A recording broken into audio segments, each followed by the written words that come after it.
ખેડૂત ભાઈઓ, આપણા ખરીફ વાવેતરના બે મુખ્ય પાકો એટલે આપણી મગફળી અને આપણો કપાસ. આજના દિવસે આપણે જે ચર્ચા કરીએ છીએ એ ચર્ચા છે આપણા કપાસના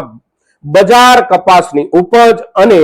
કપાસના બજાર કપાસની ઉપજની સાથે સાથે સરકારની જે કાંઈ આયાત નિકાસ નીતિની અસર બજાર પર લાંબા ગાળે બનવાની હોય અને બનવાની સંભાવનાઓ હોય એના ઉપરની ચર્ચા વિતેલા દિવસોમાં આપણે નિયમિત રીતે કરતા રહ્યા છીએ અને આગામી દિવસોમાં પણ એના ઉપર ચર્ચા કરવી આપણા માટે કાયમ જરૂરી રહેશે. પણ સાથે સાથે અત્યારના દિવસોમાં જે એક નવું પ્રકરણ ઉમેરાઈ રહ્યું છે જેને એક તાત્કાલિક કારણના રૂપમાં આપણે જોવું જોઈએ અને જેની ટૂંકા ગાળા માટે એક જુદા જ પ્રકારની અસર બજારમાં થવાની સંભાવના હોય એ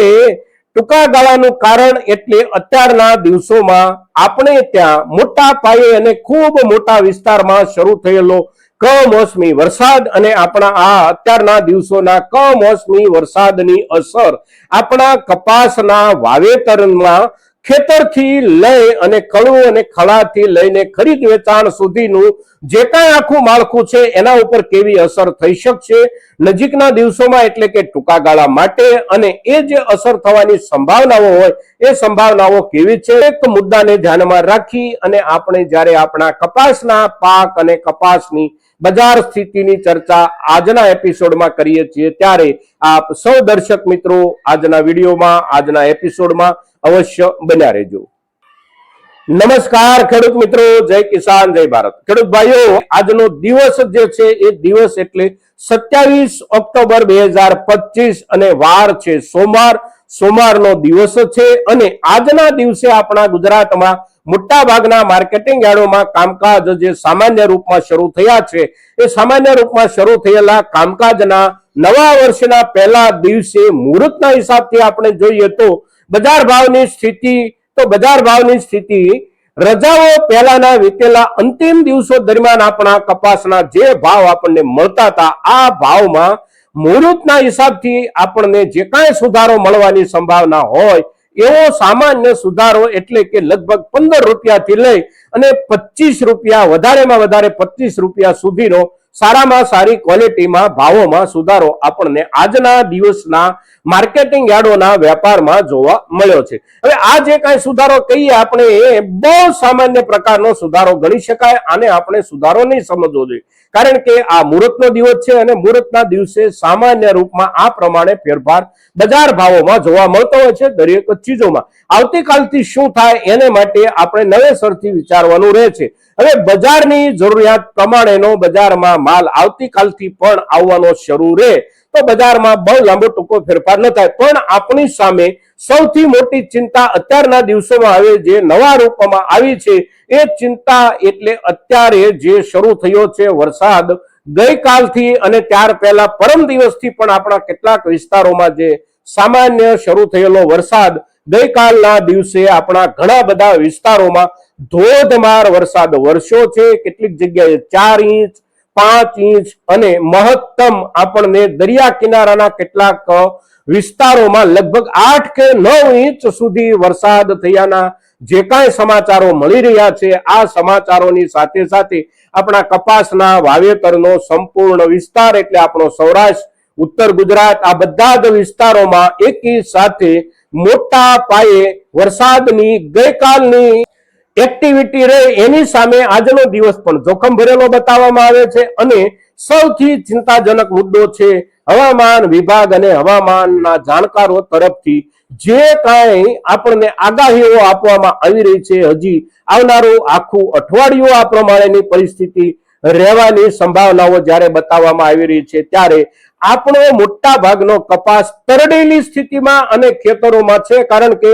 દિવાળી આસપાસ જે કાંઈ આપણી તરડ આવી એ તરડને આપણે વીતેલા દિવસો દરમિયાન પૂરતા પ્રમાણમાં વીણી શક્યા નથી કારણ કે તહેવારોના કારણે માણસોની અને મજૂરોની જે કાંઈ તકલીફ આપણને રહી હોય એના હિસાબથી આપણો ખેતરમાં સારી રીતે તૈયાર થયેલો માલ પણ આ વરસાદમાં હવે આ ગઈકાલથી બગડવાનો શરૂ થયો છે અને આગામી નજીકના દિવસોમાં હજી વરસાદ બંધ ન થાય તો આપણો તૈયાર માલ પણ આપણે વીણી ન શકીએ એવી સ્થિતિ આપણી સામે આવી રહી છે. સાથે સાથે વરસાદ બંધ થયા પછી પણ મોટા પાયે ઝાકળની જે સંભાવનાઓ બની રહી છે એ સંભાવનાઓ એટલે આપણે વરસાદ અને વરસાદ પછીનો ઝાકળ અને એ બંને કારણોસર આપણી સારામાં સારી મળવાની સંભાવના ક્વોલિટીના હિસાબથી જે કાંઈ હતી ખેતરોની અંદર આના ઉપર જે કાંઈ વિપરીત અસર બનવાની છે એ અસરના કારણે બજારમાં આપણો કપાસનો ભાવ કેટલે સુધી નીચે જતો રહે એનો આધાર માત્ર ને માત્ર આપણી ક્વોલિટી કેટલી બગડે છે એના ઉપર રહે છે અને ક્વોલિટીને કેટલી બગાડવી એનો નિર્ણય અત્યારે સંપૂર્ણપણે કુદરતના હાથમાં છે. આપણે ખેડૂત તરીકે આપણા ખેતરમાં હવે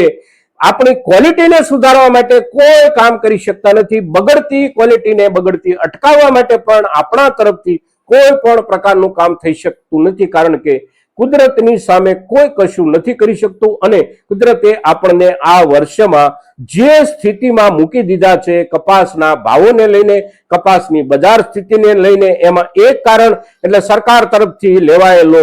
આંતરરાષ્ટ્રીય વેપાર સાથે જોડાયેલો આયાત નિકાસ નીતિનો નિર્ણય અને એના ઉપર પડ્યા ઉપર પાટું આપણે જેને કહેતા હોઈએ એવી પડ્યા ઉપર પાટું આખરે કુદરતે પણ મારી છે આપણા કપાસના પાકને. સારામાં સારી ક્વોલિટીનો કપાસ આપણો જે કાંઈ આવતો હોય એ કપાસ એટલે આપણા ઓક્ટોબર મહિનાનું પાછળનું અઠવાડિયું એટલે અત્યારના દિવસો અને આવનારો નવેમ્બર મહિનો આખો લગભગ 1.5 થી 1.5 મહિના દરમિયાન જે કાંઈ આપણો કપાસનો પાક આવે બહુ સારી ક્વોલિટી આવતી હોય તો આ દરમિયાન આવે છે અને એ ક્વોલિટી આપણી જ્યારે તૈયાર થઈ રહી છે ત્યારે એના ઉપર કુદરતના કેરના કારણે ક્વોલિટી જેટલી આપણી બગડશે એટલા ભાવોમાં આપણે ઘસાઈશું, કારણ કે નબળી ક્વોલિટી આખરે બજારમાં જ્યારે આપણે લઈને જઈએ છીએ ત્યારે 25% કે 30% સુધીની ભાવમાં કાપ આવવાની સંભાવનાઓ બનતી હોય છે. એટલે અત્યારના દિવસે હવે આવનારા દિવસોમાં જે કાંઈ ક્વોલિટી આપણે પાછળના દિવસોમાં વીણી લીધી છે અને જેના ઉપર કોઈ વાતાવરણની વિપરીત અસર નથી થઈ, આ ક્વોલિટી આજ સુધીના બજાર ભાવો આપણે વેચી શકીએ એવું બને, પણ હવે પછી આવનારો આપણો પાક એટલે ક્વોલિટીના હિસાબથી બીજા ક્રમનો, ત્રીજા ક્રમનો કે જ્યાં વધારે પડતો વરસાદ થશે અને પાછળથી વધારે ઝાકળ પડશે, આ વિસ્તારનો જે કાંઈ પાક આપણો આવશે એ થોડો એનાથી પણ વધારે નબળી ક્વોલિટીનો આવવાની જ્યારે સંભાવના છે ત્યારે નજીકના દિવસો એટલે કે આવનારા 2 થી 3 અઠવાડિયા દરમિયાન આપણી ક્વોલિટીના આધાર ઉપર જ બજારમાંથી આપણને ભાવમાં ઘસારો અથવા તો ભાવોની સ્થિરતા જેવું વાતાવરણ જોવા મળી શકે છે. મિત્રો, આગામી સમયમાં જે કાંઈ મુદ્દાઓ નવા ઉપસ્થિત થવાના હોય એની અત્યારે આપણને ખાસ કોઈ માહિતી નથી હોતી, પણ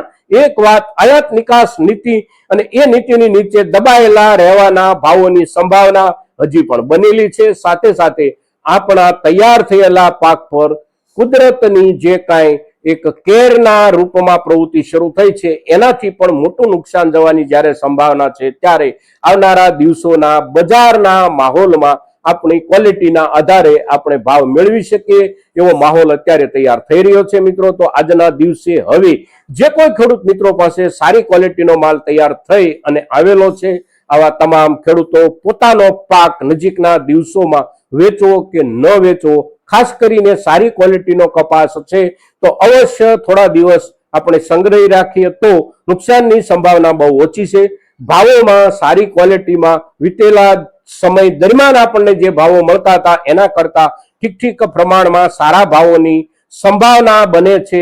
આપણા જ ખેતરમાં અત્યારના દિવસોમાં બગડી રહેલી ક્વોલિટીના કારણે. મિત્રો, તો આ મુદ્દાઓને ધ્યાનમાં રાખી અને આપણે કપાસના બજારને મૂલવીએ અને સાથે સાથે આપણી પાસે આવી ગયેલો જે કાંઈ માલ છે એને વેચવો કે સંગ્રહિત રાખવો એનો નિર્ણય આપણે કરીએ. મિત્રો, આજના દિવસે કપાસના પાક પરની આપણી ચર્ચા મહત્તમ ખેડૂતો સુધી પહોંચે ખૂબ જરૂરી છે અને આપ સૌના તરફથી એને માટેના પ્રયાસો થાય એવી અપેક્ષા સાથે જય કિસાન, જય ભારત.